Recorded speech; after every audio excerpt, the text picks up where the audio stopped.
Quelques mots sur la communication et les états de conscience. Alors, je vais vous proposer comme support l'analyse transactionnelle. C'est une spécialité qui vise à étudier les relations interpersonnelles appelées transactions, donc les relations entre les personnes. Et c'est un support que je trouve intéressant, donc c'est la raison qui m'amène à partager avec vous cette présentation. C'est une spécialité qui repose exclusivement sur l'observation. Alors, cette spécialité découpe finalement notre façon de fonctionner en 3 états. L'état parent, alors dans cet état-là, on va trouver tout ce qui va être parent normatif, c'est-à-dire les fonctions de protection et de transmission, avec les évaluations, les jugements, du style c'est bien, c'est nul, les règles, les normes, l'autorité. Donc on va trouver tout ce qui est interdit, autorisé, fais ceci, comme ça, pas autrement, les dictons, la loi. Il va y avoir aussi une notion de transmission de valeurs avec cet état parent normatif. Donc les valeurs de travail, le respect, l'honnêteté, toutes ces choses-là. Et puis vous avez aussi dans cette dimension parent, la fonction de parent nourricier qui va alimenter la fonction de permission et d'encouragement. On va retrouver dans ce secteur-là tout ce qui va être récompense et bienveillance. Le deuxième état, c'est l'état adulte. C'est un état dans lequel on va trouver tout ce qui va être réflexion et raisonnement, recherche des faits et tout ce qui va être question ouverte. Le qui, quoi, où, comment vont être dans le domaine de cet état-là. Et puis, le troisième état, c'est un état enfant, où on va trouver tout ce qui va être spontanéité. Donc, il va y avoir différents états de son état enfant. Soit l'enfant va être libre, on va voir après avec des exemples, soumis ou rebelle. Alors, vous voyez, quand vous allez communiquer avec quelqu'un, quand je communique, quand je dis je, c'est tout le monde, quand je communique avec quelqu'un, automatiquement, je vais être dans l'un de ces 3 états. Donc, soit parent, soit adulte, soit enfant. Et la personne en face, on va le voir après, sera aussi dans un de ces 3 états. Alors, quelques illustrations pour ces 3 états. Premier état, premier exemple, le parent normatif. Parent normatif dans le cas où il y a un enfant qui veut traverser la route, il y a une voiture qui approche et il y a un adulte à côté de lui qui lui dit « Non, mais arrête, recule-toi, voilà, tu vas te faire écraser ». Éventuellement, il met la main pour l'empêcher. Il y a un collègue qui vient d'avoir une nouvelle mission et il y a une personne autour de lui qui lui dit « Mais si, tu vas voir, tu vas y arriver, vraiment, le patron, il a raison de te confier ça, tu es vraiment la meilleure ressource. » Voilà, il lui dit d'un ton chaleureux et encourageant. Ça, on est dans le parent nourricier. Et puis l'adulte, voilà, vous êtes par exemple chez un concessionnaire ou en train d'acheter un article, un objet, combien coûte cette voiture, avec un ton neutre. Voilà, on est dans le questionnement et là, donc, on sollicite l'adulte. Autre exemple, alors cette fois pour l'enfant rebelle. Quelqu'un me parle avec un ton que je n'accepte pas et je lui réponds, tu me parles sur un autre ton, s'il te plaît. Là, vous allez être dans du rebelle. L'enfant soumis, voilà, il y a un policier qui m'arrête et sans que je lui pose pas la moindre question, il me demande les papiers et je lui donne. Voilà, je suis soumis. Et puis l'enfant libre, voilà, en pleine réunion, il y a un collègue qui propose une pause parce qu'il a soif. Allez hop, pause café. Voilà, sur un ton cordial et dynamique. Donc vous voyez, l'enfant, il va être très très spontané, hein. C'est une des façons de le repérer. Alors, une fois qu'on a vu les différents états que l'on peut avoir, parents, adultes, enfants, eh bien, qu'est-ce qui se passe quand 2 personnes se rencontrent? Puisque le schéma parent, adulte, enfant va se mettre en route chez l'autre. Et on va voir qu'il y a différentes situations et c'est très intéressant de les repérer. Alors, on va avoir tout d'abord une première catégorie de transactions, ce qu'on appelle les transactions parallèles. Je suis avec mon interlocuteur sur la même longueur d'onde. Et là, il y en a 2 types. Vous avez les types complémentaires, donc qui sont en noir là sur la présentation, des flèches voilà, croisées, ou symétriques, ce sont les flèches bleues. Alors, les transactions symétriques, Alors, elles peuvent être positives. Voilà un exemple. J'estime que la sécurité est très importante dans la clinique. Voilà, ça, c'est très parent. Et je suis tout à fait d'accord, vous avez raison, c'est le parent aussi qui répond. Voilà, on est parent-parent. Elles peuvent être adulte-adulte ou enfant-enfant. Donc, ce sont des transactions qui sont efficaces, agréables. Chacun montre son système et son état d'esprit. Et ça va construire un bon état d'esprit. Par contre, il peut y avoir des transactions symétriques négatives. Vous avez oublié de me dire que nous étions en rupture de stock. Ça, c'est très parent. Je n'ai eu aucune information sur vos besoins. Paf. Alors, ce type de transactions, elles sont inefficaces et souvent aboutissent à des bras de fer. En tout cas, ça peut ou clôturer la discussion ou aboutir donc à un rebond et à l'escalade avec un bras de fer. Vous avez des transactions complémentaires, donc qui sont illustrées en haut de l'écran. Elles peuvent être positives. J'ai sélectionné ce travail parce qu'il correspond vraiment à vos compétences et à vos souhaits. Là, on est dans le parent. Et là, formidable, oh, j'ai plein d'idées là-dessus. Donc là, c'est l'enfant qui va répondre.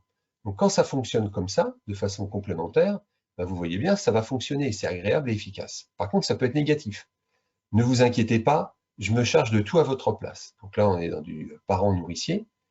Et la personne va répondre, merci, alors j'attends que vous m'indiquiez ce que je dois faire. Alors, ce type de transaction, même si c'est agréable, elles vont être inefficaces. En l'occurrence, là, vous avez une personne qui se charge de tout à la place de l'autre. L'autre va être, comment dire, passive. Elle ne va pas prendre les choses en main. Et donc, à long terme, ça ne va pas bien fonctionner.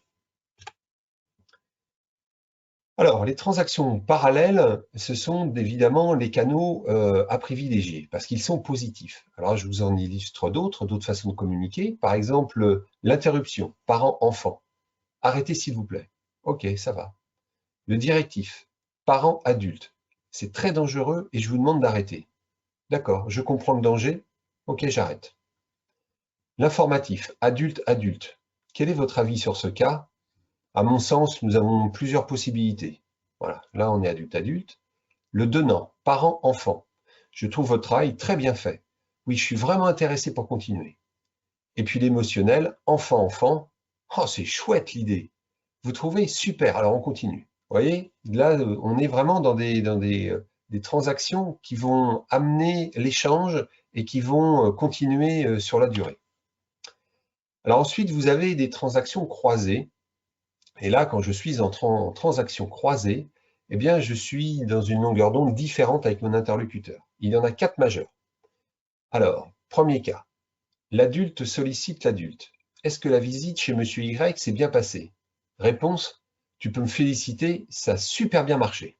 Donc vous voyez, là, on est croisés. Je pense que quand la personne a posé la question, elle ne s'attendait pas à cette réponse-là.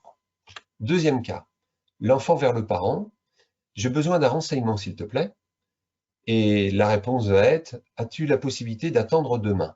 Là aussi, la personne qui envoie le premier message ne s'attend pas à cette réponse. On est vraiment dans une discussion croisée. Troisième cas, le parent vers l'enfant. Je vous félicite pour ce travail. Réponse, avez-vous vu le client contacté?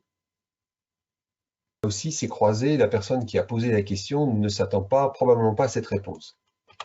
Et puis, dernier cas, adulte vers adulte. Voici l'ensemble des éléments du projet. Réponse, ah bravo, je tiens vraiment à vous dire que j'ai apprécié la présentation du rapport. La réponse est croisée et on va voir les conséquences que ça a. Troisième type de transaction, les transactions cachées. Alors elles vont être le siège des manipulations, des intentions et de l'état d'esprit de la personne. Exemple, vous avez fini ce travail? Alors derrière, il se cache quoi? Ça va barder si c'est pas fini. Alors la personne va répondre, elle va répondre, je n'ai pas terminé mon travail. Mais il va y avoir des signes extérieurs qui vont se manifester où la personne, eh bien, elle ne va pas être à l'aise. Elle va se replier sur elle-même, elle va peut-être croiser les bras, croiser les jambes, peut-être se mettre à rougir. Donc la personne, de façon inconsciente, a senti le message, c'est une transaction cachée, et elle va répondre avec une manifestation qui est décalée par rapport à la question si elle n'avait pas eu ce côté caché. Alors, pour faire une synthèse, la communication va continuer si les transactions demeurent parallèles. On l'a vu, elle va s'arrêter si elles sont croisées, et tout va se jouer avec les transactions cachées, les messages induits dans les mots qui sont prononcés. D'ailleurs, je vous invite à écouter la petite conférence que je fais sur ce sujet, sur l'écoute active. Alors, quelques enseignements complémentaires. Face à un problème, ça peut être intéressant, et je le fais personnellement, de se poser 3 questions qui vont solliciter les 3 niveaux de conscience. Première question, ai-je la responsabilité de résoudre ce sujet? Là, on va aller chercher le côté parent. Deuxième question, en ai-je les moyens? Ça, c'est le côté adulte. Et troisième question, en ai-je envie? Et ça, c'est l'enfant. Et en se posant ces 3 questions, je vous promets, vous allez vraiment répondre de façon complète pour vraiment adopter la meilleure réponse par rapport au sujet posé. Pour débloquer une situation, très souvent, il est très intéressant d'aller chercher la relation adulte-adulte, et là, elle se manifeste en allant chercher les faits.